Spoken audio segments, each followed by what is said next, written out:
अस्सलामुअलैकुम वरहमतुल्लाहि वबरकातुहू।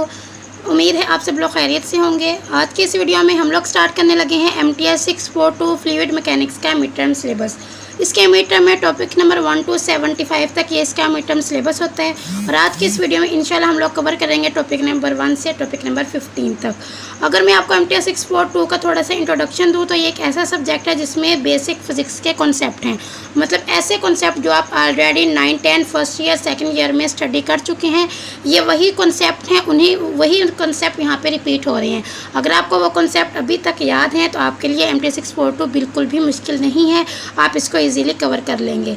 स्टार्ट करते हैं। हमारा जो टॉपिक नंबर 1 है उसमें फ्लूइड की डेफिनेशन आपने बताना है कि क्या होता है। अब आपको पता है, a substance that is flow easily and don't have any fixed shape is called fluid like liquid और गैस। अब फ्लूइड क्या होता है? ये कोई भी एक ऐसा सब्सटेंस जो कि इजीली फ्लो कर सकता है, जिसकी कोई भी फिक्स शेप नहीं होती, जैसे कि वाटर है। अब वाटर का आपको पता है, वाटर की फिक्स कोई शेप नहीं होती, ये इजीली फ्लो कर जाता है। आप इसको ग्लास में डाल दें, आप इसको जग में डाल दें, उसी की शेप में आ जाता है, मतलब कि इसकी कोई भी अपनी फिक्स शेप नहीं होती। तो ऐसा जो सब्सटेंस होते हैं उनको हम लोग क्या कहते हैं? फ्लूइड कहते हैं।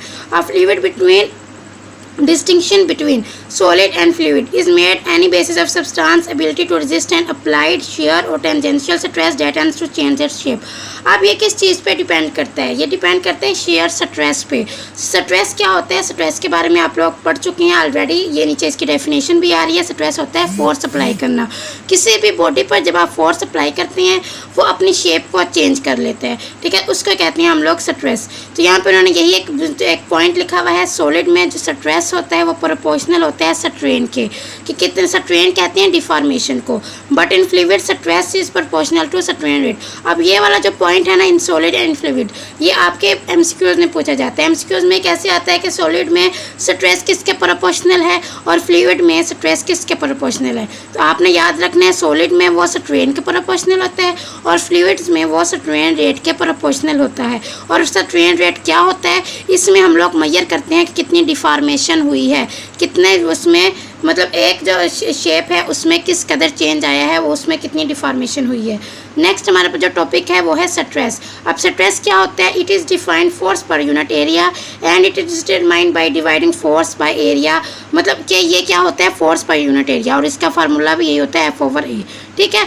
आप किसी भी बॉडी पर जब फोर्स को अप्लाई करते हैं तो उसको क्या कहते हैं आप लोग? स्ट्रेस कहते हैं। नेक्स्ट इसकी 2 टाइप्स होती हैं, normal stress and shear stress. अब नॉर्मल स्ट्रेस ये होता है कि आपने किसी भी ये मतलब एक सरफेस है, आपने उसके परपेंडिकुलर फोर्स को अप्लाई किया तो उसको कहते हैं नॉर्मल, और अगर आपने उसके पैरेलल स्ट्रेस को अप्लाई किया उसको कहते हैं शेयर स्ट्रेस, ठीक है। ये दो इसमें मेन डिफरेंट है, आपने इसको याद रखना है। आपके MCQs में पूछ सकते हैं, आपके शॉर्ट में पूछ सकते हैं। नॉर्मल स्ट्रेस परपेंडिकुलर अप्लाई किया जाता है, शेयर स्ट्रेस पैरेलल अप्लाई किया जाता है सरफेस के। अब नॉर्मल स्ट्रेस में क्या होता है, शेयर स्ट्रेस में क्या होता है? नॉर्मल स्ट्रेस में जो फ्लूइड होता है ना, इसमें जो फ्लूइड होता है ये हमें बताता है, नॉर्मल स्ट्रेस हमें बताता है कि फ्लूइड कितना कंप्रेस हुआ है या कितना स्ट्रेच हुआ है। लेकिन जो शेयर स्ट्रेस है, शेयर, इसमें टोटली डिफॉर्मेशन हो जाती है, वो बिल्कुल अपनी शेप ही चेंज कर लेता है, उसको कहते हैं शेयर स्ट्रेस, जिसमें शेप चेंज हो जाती है। नॉर्मल स्ट्रेस जिसमें आपने फोर्स को अप्लाई किया और जस्ट उसमें आप कह रहे हैं कि वो कंप्रेस हुआ या वो स्ट्रेच हुआ, तो उसको कहते हैं आप लोग नॉर्मल स्ट्रेस। तो यहाँ पर जो हमारे आपके हैंडआउट्स में जो बेसिक इसकी डेफिनेशन लिखी हुई है वो है normal component of force acting on surface per unit area. जो नॉर्मल कंपोनेंट होता है फोर्स का, जब वो अप्लाई करते हैं फोर्स पर यूनिट एरिया तो नॉर्मल स्ट्रेस। और शेयर में होता है टेंजेंशियल कंपोनेंट, इसमें नॉर्मल कंपोनेंट और इसमें क्या होता है? Tangential component. Force per unit area next की डेफिनेशन यही है। और नॉर्मल में याद रखना है कि हमें क्या बताता है, कितना कंप्रेस हुआ या कितना वो स्ट्रेच हुआ, और शेयर में क्या होता है? डिफॉर्मेशन के बारे में हमें बताया जाता है। प्रेशर की डेफिनेशन ऑलरेडी आप लोग इसको भी पढ़ चुके हैं। इन अ फ्लूइड एट रेस्ट, जब फ्लूइड आपका रेस्ट पे होता है तब जो उसका नॉर्मल स्ट्रेस होता है उसका आप लोग क्या कहते हैं? प्रेशर कहते हैं। और fluid is at rest is called eight state of zero shear stress. एक फ्लूइड है आपके पास, वो रेस्ट पे है, तो उसमें क्या कोई चेंज हुआ, उसकी शेप में कोई चेंज हुआ, उसमें कोई डिफॉर्मेशन हुई नहीं हुई, तो आप क्या बोलेंगे कि वो ज़ीरो शेयर स्ट्रेस है। वो स्टेट जिस पर आपके पास जो फ्लूइड है वो क्या है? रेस्ट पे है। नेक्स्ट आपके पास है टॉपिक नंबर 2। टॉपिक नंबर 2 में है इसकी application areas of fluid mechanics. अब देखें, ये आपके शॉर्ट में पूछ सकते हैं अगर शॉर्ट में आएंगी तो वो मैक्सिमम 3 आपसे पूछ सकते हैं, लॉन्ग में आ गई तो आपसे मैक्सिमम 5 पूछ सकते हैं। तो आपके हैंड आउट्स में काफ़ी ज़्यादा थी, लेकिन यहाँ पे जो मैंने राइट किए हैं जस्ट मैंने 5 मैक्सिमम राइट की हैं। तो आपने इनका क्या करना है, इनको एक नज़र आपने देखना है। ज़रूरी नहीं होता, ये देखें ये फिज़िक्स है, आप इसमें ज़रूरी नहीं है कि आप इसको रट्टा लगाएं कि जो यहाँ पे डेफिनेशन नॉर्मल स्ट्रेस की लिखी हुई है मैं बिल्कुल ऐसे ही पेपर में लिखूँगी तो मुझे मार्क्स मिलेंगे।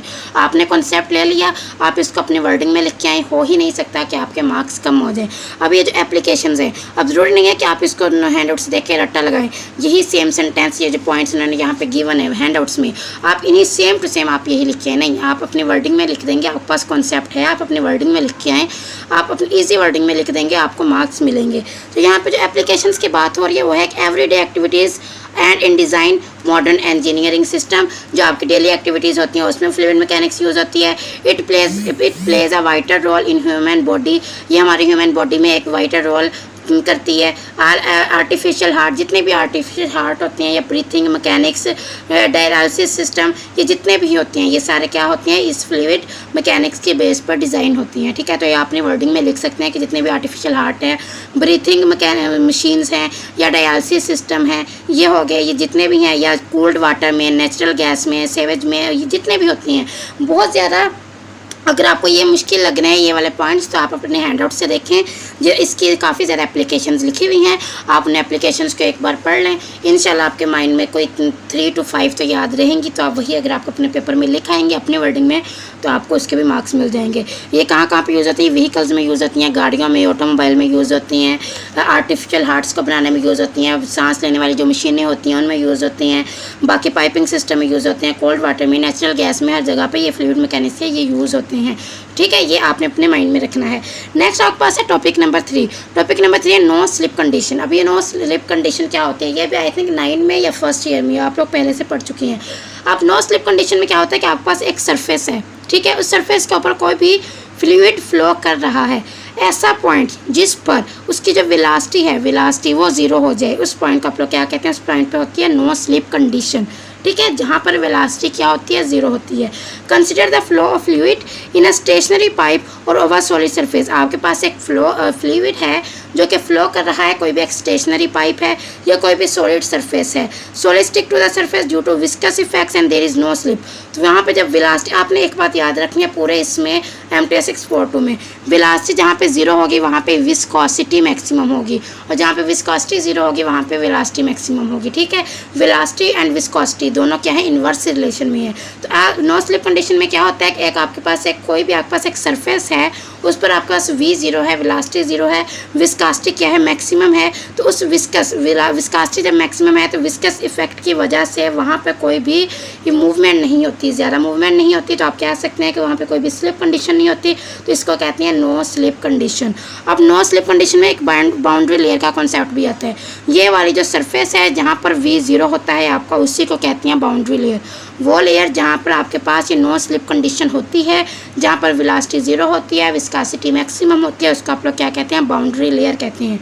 Flow region adjacent to wall in which viscous effects are significant, जहाँ पर विस्कस इफेक्ट आपके पास ज़्यादा होता है, जहाँ पर वेलोसिटी आपके पास 0 होती है, जहाँ पर नो स्लिप कंडीशन आपकी होती है फुलफिल, उस लेयर को क्या कहते हैं, बाउंड्री लेयर कहते हैं।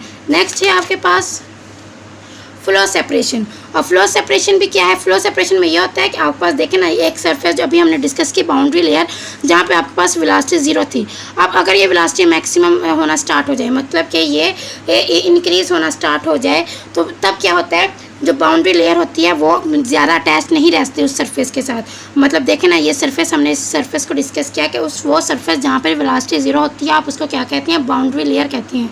अब देखें, जब वेलोसिटी मैक्सिमम या मतलब वो इंक्रीज़ होना स्टार्ट होती है तो क्या होता है, आपके पास जो बाउंड्री लेयर होती है वो ज़्यादा अटैच नहीं रह पाती उस सरफेस के साथ, उसी पॉइंट पर, मतलब जो आपके पास बाउंड्री लेयर थी वो उस पॉइंट पर अटैच नहीं रह सकेगी। तो जो बाउंड्री लेयर है वो इस सरफेस से अलग हो जाएगी, सेपरेट हो जाएगी, तो उस पॉइंट को आप लोग क्या कहते हैं, फ्लो सेपरेशन कहते हैं। तो आपने याद रखना है, जब भी बाउंड्री लेयर उस सरफेस के सेपरेट होती है, ठीक है, मतलब जब वेलोसिटी ज़्यादा इंक्रीज़ होना स्टार्ट होती है तब वो बाउंड्री लेयर उस सरफेस के साथ अटैच नहीं रह पाती, तो आप क्या कहते हैं, वहाँ पे सेपरेशन होती है और उस सेपरेशन को कहते हैं फ्लो सेपरेशन। नेक्स्ट है आपके पास जंप कंडीशन। जंप कंडीशन क्या होती है? अ fluid and solid have same temperature. वो पॉइंट, वो कंडीशन जहाँ पर आपके पास एक फ्लूइड एंड एक सॉलिड वो सेम टेम्परेचर पे हों और एट पॉइंट ऑफ कॉन्टैक्ट और उनमें कॉन्टैक्ट हो रहा हो उन दोनों में, तो उसको क्या कहते हैं? No temperature jump condition. ठीक है, उसको क्या कहते हैं? टेम्परेचर जंप कंडीशन कहते हैं। नेक्स्ट आपके पास है टॉपिक नंबर 7। टॉपिक नंबर 7 में है क्लासिफिकेशन ऑफ फ्लूइड फ्लोज। अब आपके पास दो तरह के फ्लोज होती हैं, एक होते हैं विस्कस फ्लोज और एक होते हैं नॉन विस्कस फ्लोज। ठीक है, अब उससे पहले आप एक थोड़ा सा विस्कासिटी का कॉन्सेप्ट ले लेते हैं। विस्कासिटी की डेफिनेशन यहाँ पे लिखी हुई है, उसको रीड करने से पहले मैं आपको बताऊँ विस्कासिटी होती है जो रेजिस्टेंस को मेजर करती है। ठीक है, अब देखें एक फ्लूइड जो है वो फ्लो कर रहा है, उसमें कितनी रेजिस्टेंस है, उस फ्लूइड को मूव करने में कितनी मुश्किल पेश आ रही है, उसको आप लोग कहते हैं विस्कासिटी। और जैसे कि हम लोग शहद, हनी का जिक्र करते हैं, हनी की विस्कासिटी ज़्यादा होती है इसलिए उसकी जो मूवमेंट होती है वो थोड़ी स्लो होती है। वाटर की विस्कासिटी कम होती है इसलिए वो ज़्यादा तेज़ी से मूव करता है। ठीक है, तो ये होती है विस्कासिटी कि किसी भी फ्लूइड को मूव करने के लिए कितनी रेजिस्टेंस को वो फेस कर रहा है, तो उसको आप लोग कहते हैं विस्कासिटी। इजी वर्डिंग में इसकी ये डेफिनेशन है। It is caused bye cohesive forces between molecule in liquid and bye molecular collision in gases. ये मॉलिक्यूल्स कोहेसिव फोर्सेस होती हैं मॉलिक्यूल्स में, लिक्विड के मॉलिक्यूल्स में, एंड मॉलिक्यूलर कोलिजन्स होती हैं गैसेस में, उसको ये मेजर करता है और इसकी वजह से ये विस्कोसिटी होती है। इसकी एग्जांपल है शैम्पू, मोटर ऑयल। ठीक है, अब विस्कस फ्लोज क्या होता है? विस्कस फ्लोज ऐसा होता है जिसमें फ्रिक्शनल इफेक्ट होता है। कुछ होती है ना, जैसे नॉन विस्कस या विस्कस की बात करें ना, वहाँ पे फ्रिक्शनल इफेक्ट जो आपका जीरो होता है, बिल्कुल होता ही नहीं है फ्रिक्शनल इफेक्ट। फ्रिक्शनल इफेक्ट जो फ्रिक्शन होती है उसको कहती हैं। ठीक है, और जहाँ पर ये विस्कस फ्लो जाता है जहाँ पर विस्कासिटी ज़्यादा होती है, विस्कासिटी ज़्यादा होने का मतलब है कि वहाँ पे फ्रिक्शनल फोर्स भी होंगी, फ्रिक्शनल इफेक्ट होगा, तभी तो वो फ्लो जो है वो विस्कस है, तो उसको कहते हैं विस्कस फ्लोज। ठीक है, नेक्स्ट है inviscid flow region. Flow beyond the boundary layer. Inviscid क्या होते हैं? एक होता है viscous. Inviscid flow region एक ऐसा फ्लो रीजन है जो बाउंड्री लेयर के बाहर होता है। ये देखिए एक बाउंड्री होती है जिसके अंदर जो है ना वो फ्लूइड फ्लो करता है। अगर उस बाउंड्री के जो बाहर है, जो बाहर है उसका रीजन, उसको कहते हैं inviscid flow region. Flow beyond the boundary layer और flow in the boundary layer. तो inviscid and viscid flow region में आपने फ़र्क याद रखना है। इन विस्किड में क्या होता है? बियॉन्ड द बाउंड्री लेयर, और विस्किड में क्या होता है? इन the boundary layer, flow in the boundary layer. ठीक है, नेक्स्ट आपके पास है टॉपिक नंबर 8। टॉपिक नंबर 8 में है एक्सटर्नल फ्लो। एक्सटर्नल फ्लो क्या होता है? Flow of unbounded fluid over a surface such as plate, a wire और a pipe is called external flow. अब एक्सटर्नल फ्लो में देखें, एक्सटर्नल फ्लो होता है कि एक आपके पास फ्लो है जो उस बाउंड्री के अंदर है, एक फ्लो है जो उस बाउंड्री के बाहर है, बाउंड्री लेयर के बाहर है, उसके आप लोग क्या कहते हैं? मतलब एक्सटर्नल फ्लो कहते हैं। एक्सटर्नल फ्लो जैसा कि प्लेट में, वायर में और a pipe is called external flow. Next है एग्जांपल इसकी, एयर फ्लो ओवर अ बाल during a windy day is external. तो आप इसकी एग्जांपल को अगर आप याद रखना चाहते हैं तो रख लें, अदरवाइज इसकी डेफिनेशन ही पूछ सकते हैं आपसे। इंटरनल फ्लो की डेफिनेशन पूछ सकते हैं। इंटरनल फ्लो एक ऐसा फ्लो है जो पाइप के अंदर होता है। ये देखें नेम से ही जाहिर हो रहा है, एक्सटर्नल जो इसके बाहर होगा, इंटरनल जो उसके अंदर होगा। अब इंटरनल फ्लो से क्या मुराद है? Flow in pipe. Duct is internal flow if fluid is bounded by solid surface, जो कि उस बाउंड्री सरफेस के अंदर होता है ना फ्लो, उसको आप लोग कहते हैं इंटरनल फ्लो। नेक्स्ट है इनकम्प्रेसिबल फ्लो एंड कंप्रेसिबल। बहुत ही ज़्यादा इंपॉर्टेंट ये कॉन्सेप्ट है और इसका बहुत ज़्यादा पढ़ भी चुकी हैं। इनकम्प्रेसिबल का मतलब है कि आपके पास डेंसिटी क्या है? कांस्टेंट है, डेंसिटी चेंज नहीं हो रही, वॉल्यूम चेंज नहीं हो रहा, तो उसको आप लोग कहते हैं इनकम्प्रेसिबल फ्लो। ऐसा फ्लो जिसमें आपके पास डेंसिटी क्या होती है? कांस्टेंट होती है, उसको इनकम्प्रेसिबल। और कंप्रेसिबल जिसमें डेंसिटी कांस्टेंट नहीं होती उसको क्या कहते हैं? कंप्रेसिबल। अब देखिए incompressible flow, the flow is called incompressible if density remain constant. जहाँ पर डेंसिटी आपके पास क्या हो? कांस्टेंट हो। The volume of every portion of fluid remain unchanged, जो वॉल्यूम है वो चेंज ना हो रहा हो over the course of its motion when flow is incompressible. जब फ्लो इनकम्प्रेसिबल होता है, डेंसिटी कांस्टेंट होती है और वॉल्यूम अनचेंज होता है, उसको कहते हैं इनकम्प्रेसिबल फ्लो। नेक्स्ट आपके पास है कंप्रेसिबल। कंप्रेसिबल में देखें आपके पास डेंसिटी कांस्टेंट नहीं होती, वॉल्यूम चेंज होता रहता है, और इसकी एग्जांपल होती है गैसेस। गैसेस आपके पास हाईली कंप्रेसिबल है और लिक्विड क्या है? आपके पास इनकम्प्रेसिबल है। तो ये आपने याद रखना है, इनकम्प्रेसिबल की एग्जांपल और कंप्रेसिबल की। लिक्विड क्या है? इनकम्प्रेसिबल। गैसेस क्या है? कंप्रेसिबल। इसमें डेंसिटी कांस्टेंट, इसमें डेंसिटी कांस्टेंट, इसमें डेंसिटी चेंज, इसमें वॉल्यूम एन चेंज, इसमें वॉल्यूम चेंज। नेक्स्ट आपके पास है मैच नंबर। मैच नंबर क्या होता है? ये होती है रेशो। रेशियो किस किस की, speed of flow and speed of sound. और ये डायमेंशन लेस होते हैं, इसकी कोई भी डायमेंशन नहीं होती, क्योंकि ये रेशियो है बिटवीन टू सेम, मतलब ये भी स्पीड है और ये भी स्पीड है, दोनों सेम टर्म्स हैं, तो ये क्या है, इसकी डायमेंशन लेस होगी। और ये आपके एमसीक्यूज में पूछते हैं वो speed of flow, speed of sound, ये इसका फार्मूला है। सी क्या है, स्पीड ऑफ साउंड है, हुज वैल्यू इज़, आपको पता है कि स्पीड ऑफ साउंड सी के वैल्यू क्या होती है आपके पास 346 मीटर पर सेकेंड एट रूम टेम्परेचर। अब फ्लो इसका आप देखें, ये आपके 3 एमसीक्यूज बन सकते हैं यहाँ पे। फ्लो को आप कब सोनिक कहते हैं, कब सब सोनिक कहते हैं, कब सुपर सोनिक कहते हैं। सोनिक में Mach number is equal to 1 होता है, सब सोनिक में लेस देन 1 होता है, सुपर सोनिक में greater then 1 and hyper sonic में ग्रेटर देन 1 होता है। तो अब यहाँ से आपके 4 एमसीक्यूज बन रहे हैं, यहाँ से आपके 4 आपका एक शॉर्ट भी बन सकते हैं। मैच नंबर के आपसे डेफिनेशन पूछ सकते हैं, तो आप ये वाला इसके फार्मूला लिखेंगे, साथ में आप उसके ये वाला टाइप्स भी लिखेंगे, sonic, subsonic, hypersonic, supersonic. And ये आपके एमसीक्यूज में पूछ सकते हैं, सोनिक में मैच नंबर क्या होता है, सुपरसोनिक में क्या होता है, हाइपरसोनिक में क्या होता है। नेक्स्ट आपके पास एक इंपॉर्टेंट पॉइंट है, if density change are under about 5%, अगर आपके पास डेंसिटी जो है वो 5% चेंज हो, which is usually the case when match number is less than 0.3 then gases become incompressible. अब यहाँ पे देखिए, ये बहुत इंपॉर्टेंट पॉइंट है, हमने अभी ऊपर देखा जो गैसेस क्या होती हैं वो हाईली कंप्रेसिबल होती हैं, और गैसेस कब इनकम्प्रेसिबल होती हैं, जब आपके पास जो मैच नंबर होता है वो लेस देन 0.3 होता है। ठीक है, तो आपने ये चीज़ याद रखनी है कि मैच नंबर जब लेस देन 0.3 हो, तब जो आपके पास गैसेस होती हैं वो क्या हो जाती हैं, इनकम्प्रेसिबल हो जाती हैं, और इस पॉइंट पर आपके पास जो डेंसिटी है वो 5% चेंज होती है। नेक्स्ट आपके पास है टॉपिक नंबर 10। टॉपिक नंबर 10 में laminar flow and turbulent flow. अब ये दो चीज़ें भी आप ऑलरेडी पहले से पढ़ चुके हैं, इनका आपके पास कॉन्सेप्ट है कि लैमिनर फ्लो में देखें, लैमिनर नेम से ही आपको याद रहना चाहिए कि इसमें जो फ्लो होता है वो स्टीडी फ्लो होता है, मतलब वो बिल्कुल एक से स्मूथ फ्लो हो रहा होता है उसमें। और टर्ब्यूलेंट में इरेगुलर फ्लो होता है, मतलब कि वो स्ट्रेट फ्लो नहीं होता, स्टीडी नहीं होता, अनस्टीडी होता है, डिसऑर्डर होता है। ठीक है, लैमिनर फ्लो के अब इसके आपके ये इसकी डेफिनेशन आपके शॉर्ट में पूछ सकते हैं। The highly ordered fluid motion characterized by smooth layer of fluid, इसका लैमिनर। जो स्मूथ लेयर में होती है आपके पास मोशन, जब भी आपके पास एक फ्लो है वो ऑर्डर फॉर्म में फ्लो करता है, या स्मूथ फ्लो करता है, या स्टीडी फ्लो करता है, तो आप उसको क्या कहते हैं, लैमिनर फ्लो कहते हैं। The flow of highly viscosity fluid such as oil at low velocity.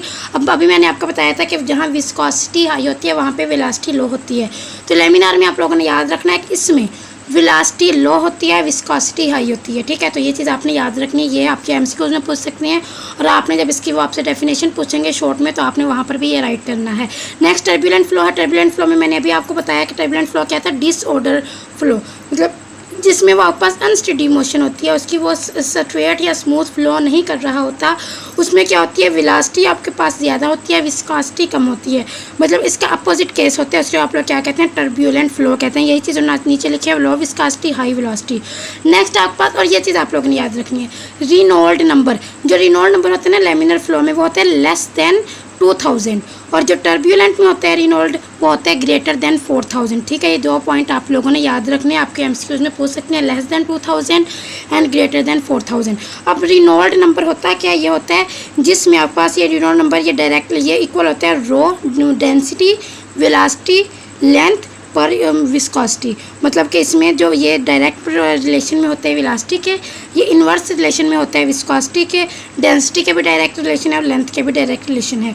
तो ये रिनॉल्ड नंबर जो है वो लैमिनर फ्लो में लेस देन 2000 एंड इसमें टर्बुलेंट फ्लो में ग्रेटर देन 4000 होता है। नेक्स्ट है ट्रांजिशनल। ट्रांजिशनल क्या है, flow that alternate between laminar and turbulent is called transitional.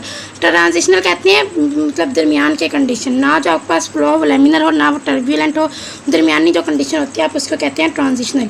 Reynolds number की parameter of determination of flow region in pipe, force flow. अब force flow and natural flow ये क्या होती है, फोर्स फ्लो में आपने किसी भी फ्लो को जब मूव करवाना ना, आपने इस पर फोर्स को अप्लाई करना है। नेचुरल फ्लो एक ऐसा फ्लो होता है जो खुद भी फ्लो करता है, जैसे कि आपको पता है रिवर में स्ट्रीम में जो वाटर फ्लो कर रहा होता है वो क्या है, नेचुरल फ्लो है, उस पर हमें कोई फोर्स अप्लाई नहीं करवानी पड़ती। लेकिन जो फोर्स फ्लो है उसमें आप देखें आपने उसके ऊपर एक एक्सटर्नल फोर्स को अप्लाई करना है, देन वो फ्लूइड जो है वो मूव करता है। आप जैसे पंप में कर लें या फैन में, जो आप फोर्स फ्लो एक ऐसा फ्लो है जिसमें आपके पास क्या होता है, आपने फोर्स को अप्लाई करना होता है। नेक्स्ट है टॉपिक नंबर 11, वो है steady. Steady means no change of property, velocity, temperature, ETC at a point with time. The opposite steady is unsteady. अब स्टेडी में क्या होता है कि कोई भी किसी भी प्रॉपर्टी में कोई चेंज नहीं आता है, वेलोसिटी सेम रहती है, टेम्परेचर सेम रहता है, तो with at the point with time the opposite, अब जो इसके अपोजिट है ना स्टेडी का अपोजिट वो होता है अनस्टेडी, ठीक है। और इसका ये फार्मूला होता है D by D partial V by partial T partial rho by partial T is equal to 0। मतलब कि rate of change of density, rate of change of velocity, ये सब कुछ क्या होता है 0 होता है स्टेडी में, जबकि अनस्टेडी में ये सब कुछ चेंज होता है, ठीक है। वेलोसिटी भी चेंज होती है, टेम्परेचर चेंज होता है, डेंसिटी चेंज होती है, लेकिन स्टेडी में ये सब कांस्टेंट होता है। नेक्स्ट है the term unsteady and transient are often use interchange but these terms are not synonym. ये दोनों क्या है, ये एक दूसरे का इंटरचेंज है, अनस्टेडी एंड ट्रांजिएंट, लेकिन ये क्या है सिनोनिम नहीं है, ठीक है। ये वैसे उन्होंने एक बात लिखी हुई थी, एक पॉइंट है जो मैंने यहाँ पे लिख दिया। In fluid mechanics unsteady is must general term that implies to any flow that is not steady. जो अनस्टेडी होता है वो उस फ्लो को कहते हैं जो कि स्टेडी नहीं होता, मतलब जिसमें ना वेलोसिटी सेम होती है, ना टेम्परेचर सेम होता है, ना डेंसिटी सेम होती है। और इसी को क्या कहते हैं, ट्रांजिट क्या होता है, इस typically use for developing flows. और ट्रांजिट क्या होता है, डेवलपिंग फ्लोज के लिए यूज़ होता है। बस इसमें अपने जो मेन जो बात है ना वो अपने स्टेडी और अनस्टेडी के कॉन्सेप्ट को अपने माइंड में रखना है। नेक्स्ट टॉपिक नंबर 12 है periodic. Periodic this term refers to the kind of unsteady flow in which flow oscillate about steady mean. Periodic कहते हैं जो स्टेडी के लिए यूज़ होते हैं। देखें एक जो फ्लो है वो मूव कर रहा है, पीरियोडिक मीन्स कि उसमें ज़्यादा चेंज नहीं आ रहा, उसमें जो ऑसिलेशंस हो रही हैं वो स्टेडी ऑसिलेशंस हो रही हैं, उनमें जो चेंज आ रहा है वो स्टेडी चेंज आ रहा है, तो उसको आप लोग क्या कहते हैं पीरियोडिक। ये टर्म है, वैसे आपने इसका मीनिंग बस याद रखना है। एमसीक्यूज है कि during steady flow the fluid property can change from point two point but it at any fix point they remain constant. जो फ्लो होता है ना स्टेडी फ्लो, उसमें properties point two point change होती हैं, लेकिन उनमें एक ऐसा पॉइंट भी आते हैं जहाँ पर वो सारी जो पॉइंट होते हैं वो कांस्टेंट हो जाते हैं, जिसकी वजह से हम उसको क्या कहते हैं स्टेडी फ्लो कहते हैं, कि उनमें कोई भी चेंज नहीं आता, तब उस पॉइंट पे जाके सब कुछ क्या हो जाता है कांस्टेंट हो जाता है, उस पॉइंट को आप लोग क्या कहते हैं स्टेडी फ्लो। नेक्स्ट आपके पास कुछ एप्लीकेशन है स्टेडी फ्लो की, टरबाइन में, पंप्स में, बॉयलर में, कंडेंसर में, हीट एक्सचेंजर में, पावर प्लांट में, रेफ्रिजरेशन सिस्टम में, यहाँ पर ये स्टेडी फ्लो कंडीशन यूज़ होती हैं। तो आपने इनको वैसे याद रख लेना, इसकी 2-3 आप इसकी एप्लीकेशन याद रख लें, आपके ये शॉर्ट में पूछ सकते हैं। नेक्स्ट आपके पास है टॉपिक नंबर 13। टॉपिक नंबर 13 में एक एमसीक्यूज है, flow fluid is best characterized by its velocity distribution. Flow field क्या होती है, वेलोसिटी डिस्ट्रीब्यूशन की वजह से होती है। Flow is said to be 1, 2 और 3 डायमेंशनल। ये फ्लो में जो वेलोसिटी है वेलोसिटी जो है अगर वो वेरी करती है 1 डायमेंशनल में, देन वो 1 डायमेंशनल है। फ्लो 2 में करती है, 3 डायमेंशन में करती है, 3 डायमेंशनल है। अब आपको पता है जो रेक्टेंगुलर कोऑर्डिनेट कौन से होते हैं, सिलेंड्रिकल कोऑर्डिनेट कौन से होते हैं, ये आप लोग ऑलरेडी पढ़ चुकी हैं। रेक्टेंगुलर कोऑर्डिनेट होते हैं एक्स वाई जेड होते हैं रेक्टेंगुलर कोऑर्डिनेट में, और सिलेंड्रिकल कोऑर्डिनेट में होते हैं आर यू जेड, ठीक है। ये आपने कोऑर्डिनेट याद रखना है, रेक्टेंगुलर कोऑर्डिनेट में कौन कौन से होते हैं और सिलेंड्रिकल कोऑर्डिनेट कौन से होते हैं। 1 डायमेंशनल में सिर्फ एक्स होगा, 2 डायमेंशनल में एक्स एंड वाई होगा, 3 डायमेंशनल में एक्स वाई जेड तीनों होंगे, ठीक है। एमसीक्यूज है आपके पास, fully developed flow in circular pipe in वो इज़ 1 डायमेंशनल। जो डेवलप्ड फ्लो होता है, fully developed flow circular pipe में, वो क्या होता है 1 डायमेंशनल होता है। ये आपने एमसीक्यूज के लिए याद रखना है, वो क्या होता है 1 डायमेंशनल होता है। The pipe flow is 1 dimensional in cylindrical coordinate. Cylindrical coordinate में जो पाइप फ्लो होता है वो 1 डायमेंशनल होता है। कार्टेशियन कोऑर्डिनेट में 2 डायमेंशनल होता है। और 100 dimension of flow depend on choice. अब आप आपने कोऑर्डिनेट सिस्टम पे डिपेंड करता है और उसके ओरिएंटेशन पे डिपेंड करता है कि आपके पास वो क्या है, उसमें उसकी कितनी डायमेंशनल है, वो 1 डायमेंशनल है, वो 2 डायमेंशनल है, वो 3 है। ये कोऑर्डिनेट बताते हैं। अगर उसमें जस्ट एक्स कोऑर्डिनेट है तो वो 1 डायमेंशनल है, एक्स एंड वाई दोनों है, 2 डायमेंशनल एक्स वाई जेड तीनों है तो 3 डायमेंशनल है। नेक्स्ट टॉपिक नंबर 15 में सिस्टम है। सिस्टम में क्या है, it is as quantity of matter, जहाँ पे हम किसी भी चीज़ को स्टडी करते हैं। सिस्टम कहते हैं एक ऐसा एरिया जहाँ पे हम किसी भी चीज़ का स्टडी कर रहे हैं। आप अब यहाँ पे देखें, आप इस जो फ्लूइड मैकेनिक है इसमें आप फ्लो को डिस्कस कर रहे हैं, फ्लो फ्लूइड को, तो इसमें क्या होगा, फ्लो फ्लूइड क्या होगा, सिस्टम होगा। सराउंडिंग क्या होगा, द मैस और region outside the system. System के बाहर जो भी एरिया है आप उसका क्या बोलेंगे, वो सराउंडिंग होगा। मतलब उस सिस्टम के बाहर जो भी रीजन है, ये सिस्टम इसके बाद जितना भी रीजन होगा आप उसको क्या बोलेंगे, सराउंडिंग बोलेंगे। बाउंड्री क्या होती है, बाउंड्री होती है द रियल और imaginary surface that separate the system from its surrounding. Boundary होती है जो आपको सिस्टम को सराउंडिंग से सेपरेट करती है।